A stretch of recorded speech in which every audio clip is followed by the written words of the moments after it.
구약 성경이 전체 39권인데 4개 묶음으로 나눌 수가 있습니다.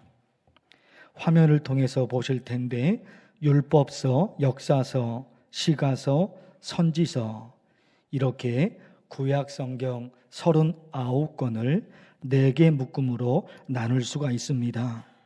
율법서가 5권이고 역사서는 12권, 시가서 5권, 그리고 선지서는 17권, 그래서 구약 성경이 39권입니다.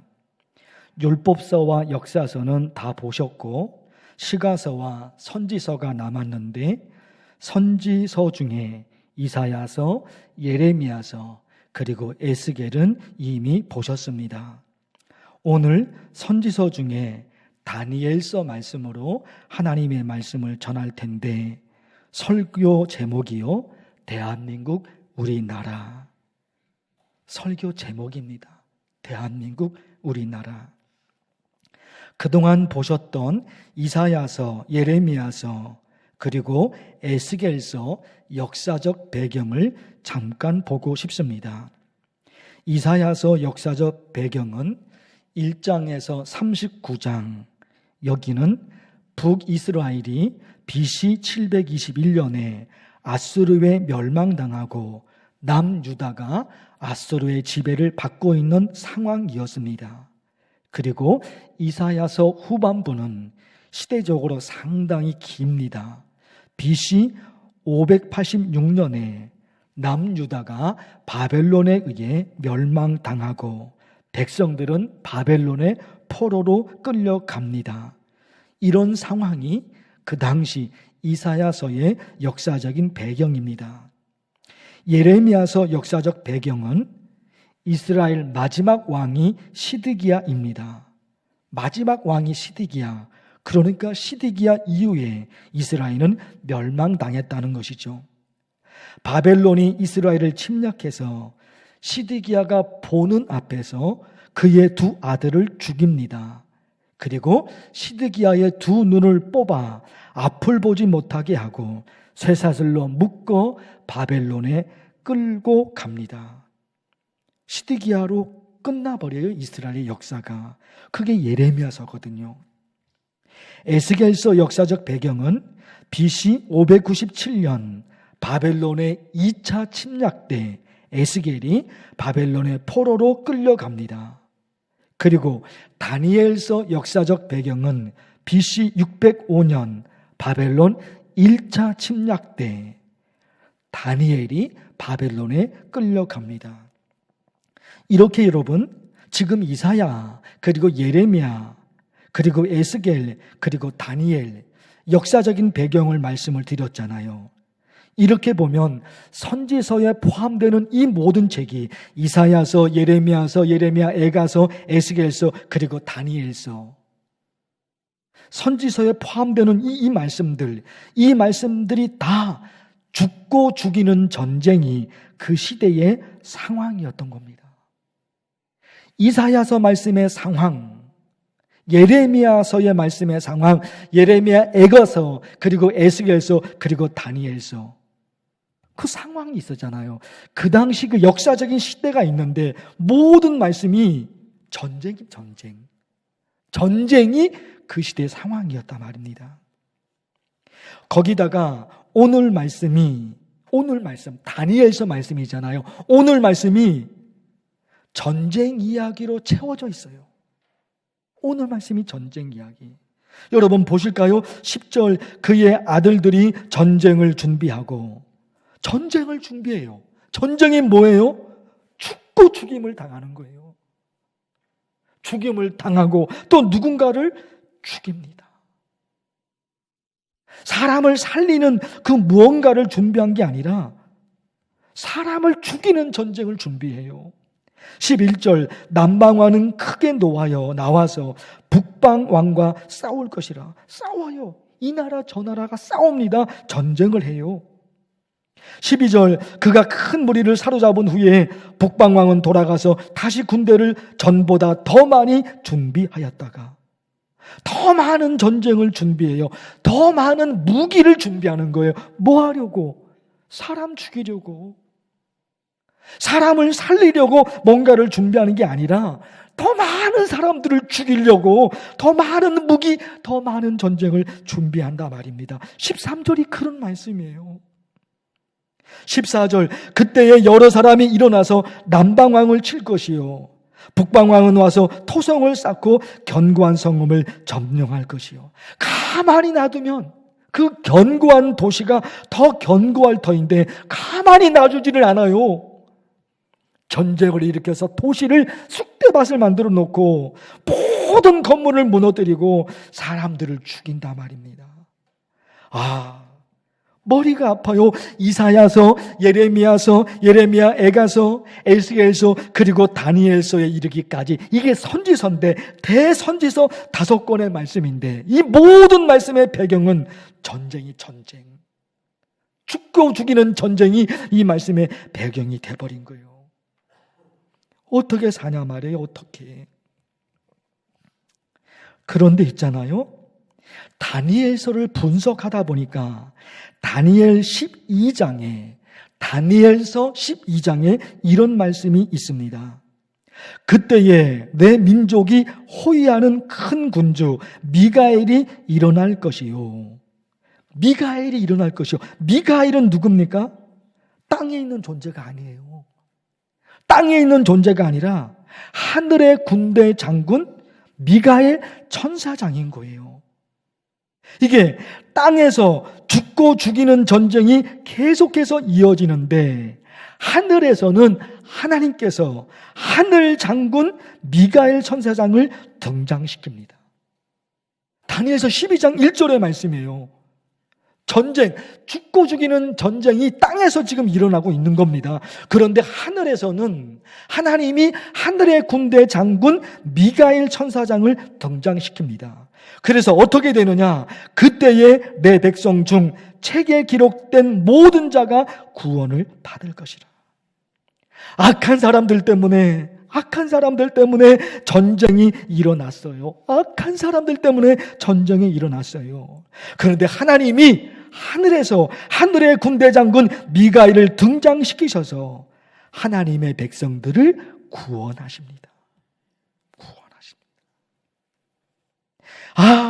이사야서서 거기서 시작이 돼서 이 다니엘서까지 와버렸는데 이 모든 말씀의 배경이 전쟁이었거든요.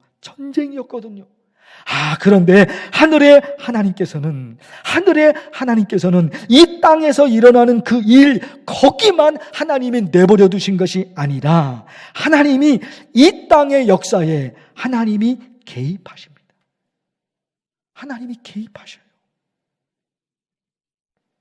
그러고 보니까 지나간 우리나라 역사에도 수많은 전쟁이 있었죠. 우리나라 역사에도 수많은 전쟁이 있었습니다. 그러나 우리나라가 사라지지 않고 지금 우리가 대한민국 내 나라 내 땅에서 살고 있습니다. 얼마나 많은 전쟁의 역사가 우리 민족 가운데 있었는지 몰라요. 그런데 우리나라가 사라지지 않았어요. 지금 우리가 내 나라 내 땅에서 지금 살고 있어요. 중국이요, 진나라, 수나라, 당나라, 송나라, 원나라, 명나라, 청나라 쭉 이어집니다. 그러면서 얼마나 많이 그 중국이 우리나라를 침략했는지 몰라요. 아주 오래되었지만 중국 수나라 때 30만 대군 우리나라 침략합니다. 지금도 30만 대군 그러면 어마어마할 텐데 수나라 때 그 오랜 그 수나라 그때 침략합니다. 당나라 때 당태종이 고려시대, 우리나라 고려시대는 어떻습니까? 거란족, 여진족, 그리고 몽골의 침략. 조선시대는 어떻습니까? 청나라 태종이 우리나라를 침략합니다. 일본의 침략을 빼놓을 수가 없죠. 임진왜란. 일본의 침략을 빼놓을 수가 없어요. 우리나라 땅에 청일전쟁이 일어났습니다. 이건 또 뭐예요? 청일이니까 청나라와 일본이 싸우는 거예요. 그러면 청나라와 일본의 싸움이니까 저 중국 땅에서 전쟁을 일으키든지 아니면 일본에서 싸우든지 그렇게 돼야 되잖아요. 청일 전쟁이니까. 청나라 중국에서 싸우든지 아니면 일본에서 싸우든지 그래야 되는데 그 청일 전쟁이 우리나라에서 일어났단 말입니다. 우리는 뭐냐 말이에요. 우리는 청나라와 일본이 싸우는데 왜 우리 땅에서 우리 땅을 망쳐놓냐 말이에요. 중국과 일본이. 이건 뭐냐 말이에요.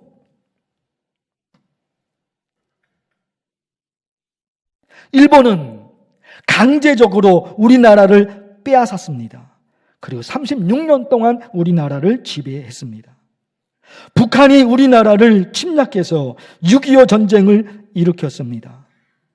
이게 여러분, 우리나라 기나긴 역사 가운데도 얼마나 비참한 전쟁이 있었는지 몰라요. 이런 수많은 전쟁이 우리 민족 가운데도 있었는데 우리나라가 망한 게 아니라 지금까지 존재하고 있어요. 우리나라가 사라지지 않고 우리가 내 나라 내 땅에서 살고 있습니다. 어떻게 해요? 우리 조상들이 목숨으로 우리나라를 지켰습니다. 우리 조상들이 그냥 지킨 게 아니라 자기의 죽음으로, 우리 조상들이 자신의 죽음으로 우리나라를 지켰습니다. 주변에 많은 나라의 도움이 있었습니다. 그렇죠. 우리 조상들이 목숨으로 이 나라를 지켰고 주변에 선량한 나라들이, 많은 나라들이 우리나라를 도왔습니다. 그런가 하면 다니엘서 12장 1절을 말씀드렸죠. 다니엘서 12장 1절. 여러분 다시 볼 것일까요? 그때에 내 민족이 호위하는 큰 군주 미가엘이 일어날 것이요. 그때에 내 백성 중 책에 기록된 모든 자가 구원을 받을 것이라. 땅에서 죽고 죽이는 전쟁이 계속해서 이어졌는데 하늘에서 하나님께서 하나님의 백성들을 구원하시고 하나님의 백성들을 지키십니다. 우리나라에 수많은 전쟁이 있었지만 우리 조상들이 목숨으로 우리나라를 지켰고 주변의 여러 나라들이 우리나라를 도와줬고 거기에 하늘의 하나님께서 이 땅에서 일어나는 전쟁 가만히 두고 보신 것이 아니라 우리나라를 하늘의 하나님께서 미가엘 군대 장군을 등장시키셔서 하나님이 우리나라를 지키셨습니다. 그게 성경 말씀이에요. 세상 역사에는 하나님에 관한 얘기가 하나도 없지요. 우리나라가 어떻게 일본의 36년 그 억압 속에서 우리나라가 어떻게 해방이 되었을까?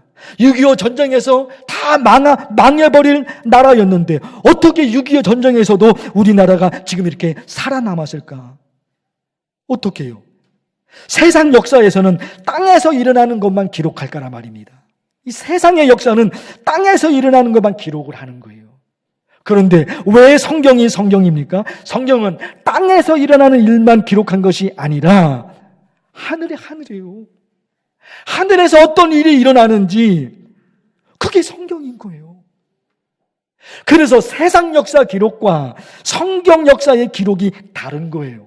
세상 역사에는 신에 대한 존재, 하나님에 대한 이야기가 단 한 글자도 없습니다. 그럴 수밖에 없죠. 왜? 세상 역사는 땅밖에 모르니까. 아무것도 없습니다. 세상 역사에는 땅의 이야기만 그거밖에 없는 거예요. 성경은 땅의 이야기를 기록하고 있지만 땅의 이야기가 주가 아니라 하늘 이야기. 지난 2020년 주일 예배 설교 때 요한계시록 1년 동안 요한계시록을 보셨습니다. 1년 동안. 2020년입니다. 그리고 2021년에 이르기까지 2020년과 2021년에 이르기까지 설교 중에 가장 많이 선포된 단어가 있다면 땅의 이야기, 하늘 이야기예요. 그게 2020년과 2021년 2년 동안 가장 많이 등장한 설교 중에 등장한 단어입니다. 왜 하나님이 우리에게 성경을 주셨을까요? 여러분 이거 있잖아요. 왜 하나님이 우리에게 성경을 주셨을까요? 여러 가지가 있을 것 같아요. 우리를 구원하시려고. 천국이 있음을 알게 여러 가지가 있을 거예요. 그 중에 하나가 들어보십시오. 너희가 살아가는 땅의 이야기만 있는 게 아니다. 너희가 살아가는 땅의 이야기만 있는 게 아니다. 너희를 구원하고 너희를 도와주는 하늘 이야기가 있다. 성경에 시작되는 창세기 말씀, 거기에 땅의 이야기가 있습니다. 아담과 하와가 에덴 동산에서 살아요. 아담과 하와가 에덴 동산이란 땅에서 살았는데 그 땅의 이야기잖아요. 그러나 그 창세기에 땅의 이야기만 있는 것이 아니라 하늘 이야기가 먼저 있었어요. 태초에 하나님이 천지를 창조하시니라. 창세기 1장 1절. 태초에 하나님이 천지를 창조하시니라. 땅의 이야기가 있죠. 에덴 동산. 이미 하늘 이야기가 창세기에서 시작이 됐단 말입니다. 창세기 다음이 출애굽기입니다. 이스라엘 백성들이 애굽에서 노예로 삽니다. 단어는 간단하지만 얼마나 비참합니까? 이스라엘 백성들이 애굽에서 노예로 살아요. 그게 땅의 이야기. 그 당시 땅의 이야기였던 겁니다. 그러나 하나님이 모세를 통해서 애굽에서 노예로 고생하는 이스라엘 백성들을 구원하십니다. 출애굽. 애굽의 노예의 삶에서 탈출할 수 있도록 하나님이 모세를 통해 그 역사를 만들어내십니다. 그건 뭐예요? 그건 하늘 이야기예요. 그건 하늘 이야기예요. 창세기, 출애굽, 레위기, 민수기 쭉 저 요한계시록에 이르기까지 모든 이야기, 성경 전 이야기 속에 그 시대 상황에 맞는, 그 시대 상황에 있는 현실, 그 현실, 땅의 이야기, 그게 기록이 되어 있어요. 그러나 모든 성경 말씀이 땅의 이야기로 끝나는 것이 아니라 그 곳곳에, 그 창세기에, 그 출애굽기에, 그 레위기에 곳곳에 하늘 이야기가 있어요. 너희가 살아가는 땅의 이야기만 있는 게 아니다. 너희를 구원하고 너희를 도와주는 하늘 이야기가 있다. 이게 성경인 거예요. 여러분, 우리 이런 기도하면 좋겠습니다. 수많은 전쟁에서 우리나라를 지켜주신 하나님, 감사합니다. 수많은 전쟁에서 우리나라를 지켜주신 하나님, 감사합니다. 목숨으로 이 나라를 지켰던 우리 조상들 정말 감사합니다. 우리나라를 도와줬던 외국의 여러 나라들 정말 감사합니다. 감사하죠. 그들의 도움으로 우리나라가, 우리 조상의 목숨 건 죽음으로 우리나라가 지켜졌으니까 그들이 감사하죠. 그리고 수많은 전쟁에서도 우리나라를 지켜주신 하나님 감사합니다. 중국의 침략에서도 우리나라를 지켜주시고, 일본의 침략에서도, 북한의 침략에서도 우리나라를 지켜주신 하나님 감사합니다. 그리고 기도가 이어지잖아요. 그 하나님께서 지금 이 순간에도 대한민국, 우리나라를 지켜주실 줄로 나는 믿습니다. 이어지잖아요. 이 수많은 전쟁 가운데서도 하나님이 우리나라를 지켜주신 거예요. 그리고 감사하죠. 그리고 그 감사에 믿음이 고백되잖아요. 지금까지 우리 대한민국 이 땅을 지켜주신 하나님이 지금도 현재 이 순간에도 대한민국 이 땅을 지켜주실 줄로 나는 믿습니다. 거기에 이사야 2장 4절 말씀으로 기도하고 싶습니다. 무리가 그들의 칼을 쳐서 보습을 만들고, 칼은 뭐예요? 전쟁 무기입니다. 사람을 죽이는 전쟁 무기입니다. 보습은 뭐예요? 밭을 가는 쟁기입니다. 전쟁 무기, 그 전쟁 무기가 없어져 버리고 농사를 하며 경제를 살리는 쟁기를 만드는 거예요. 바뀌어지는 거예요. 전쟁의 위험에서 벗어나서 모든 국민이 개인 경제와 가족 경제와 국가 경제를 살리는 일에 모든 국민이 거기에 들어가는 거예요. 왜? 사람을 죽고 죽이는 칼이 농사기구인 쟁기로 바뀌어진다니까요. 모든 국민이 개인과 그리고 가족과 그리고 국가 경제, 거기에 매달려요. 그들의 창을 쳐서 낫을 만들 것이며, 창은 뭐예요? 죽고 죽이는 전쟁인 거예요. 그런데 그 창이 낫으로 바뀌어집니다. 낫을 만든다는 것, 낫은 뭡니까? 벼 이삭을 베는 농사기구입니다. 모든 국민들이 개인 경제와 가족 경제와 국가 경제를 살리는 일에 모든 국민이 집중하다 보니까 열매를 거두는 도구가 늘어나는 거예요. 거기에 집중하다 보니까 열매가 늘어나요. 열매가 많이 맺혀요. 그러니까 그 열매를 거두는 도구도 많아지는 거죠. 이 나라 저 나라가 다시는 칼을 들고 서로 치지 아니하며 다시는 전쟁을 연습하지 아니하니라.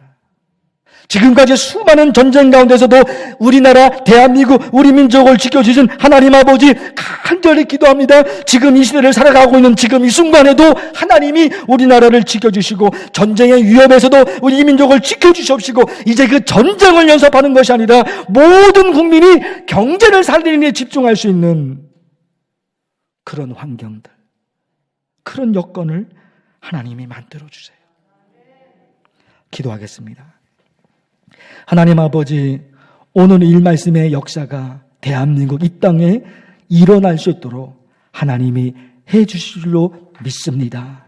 이 믿음으로 또 한 주간 하루하루 씩씩하게 믿음으로 나가게 하옵소서. 예수님의 이름으로 기도하옵나이다. 아멘.